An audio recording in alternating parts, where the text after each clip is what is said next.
American universities are a top destination for students from around the world.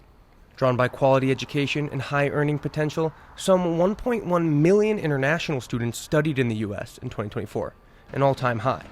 But in 2025, the path for these students could be in peril.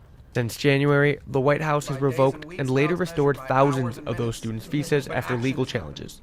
But Secretary of State Marco Rubio said the White House won't hesitate to revoke more visas in case of criminal activity and participation in campus protests. The back and forth legal battle over visa revocations, even for minor infractions like a speeding ticket, have had a significant impact. The international students I spoke with expressed concern, worry, and hesitation to speak on camera. They tried to make some headlines in very overwhelming ways to create a bit of a culture of fear. Patrick Hellier is an immigration lawyer for St. Paul-based Zimmer Law Group. He says the constantly shifting landscape has his clients and even himself unsure of what could come next. As of late, it's unfortunate, but I have to admit to my clients that I'm not entirely sure.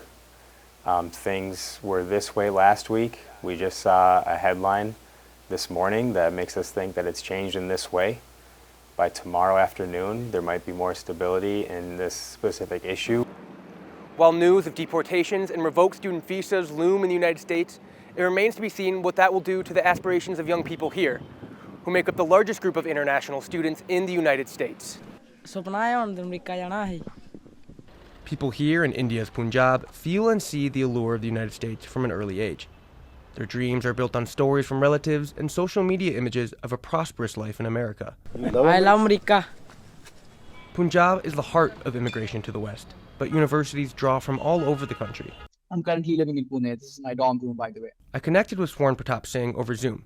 He's studying for finals now, but plans to continue his education in computer science and entrepreneurship at the University of St. Thomas this fall. For the past 2 years, people I'm seeing around me, all of them are going to the US. Like most of them, I guess like 90-95% of people are coming to the US. People like calling the American dream and whatnot. So this is the place where you actually go and you have so many opportunities. Swarn hopes to join the nearly 500 international students already at UST. The university has already accepted him, but he's still waiting on a critical invitation. I'm struggling with getting a visa slot right now. So that's something which is giving me like short-term worries right now, but I'm sure I'm going to get some visa slot. He says that his older peers have succeeded and are studying here, but it's still a question if he will be joining them in the fall.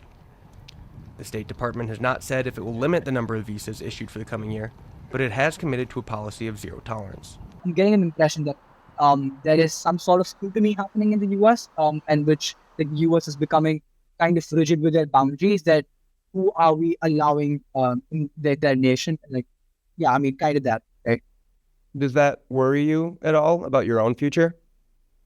Not a lot. I'm sure the university I'm coming to is that's going to keep me safe. There is some concern, for sure. Arijit Mazumdar is a political science professor at St. Thomas with expertise in South and East Asia policy. We're talking about enhanced scrutiny of visa applications, sometimes delays because of that, and of course the deportations and detention of some international students. Despite that, Mazumdar says that the opportunities in the U.S. likely outweigh the risk for aspiring students. For Swarn and hundreds of thousands of others, all they can do now is wait. We have to be optimistic anyway. This report was made possible by the Minnesota Journalist Abroad Scholarship. In St. Paul, I'm Adam Mueller for the Crest.News.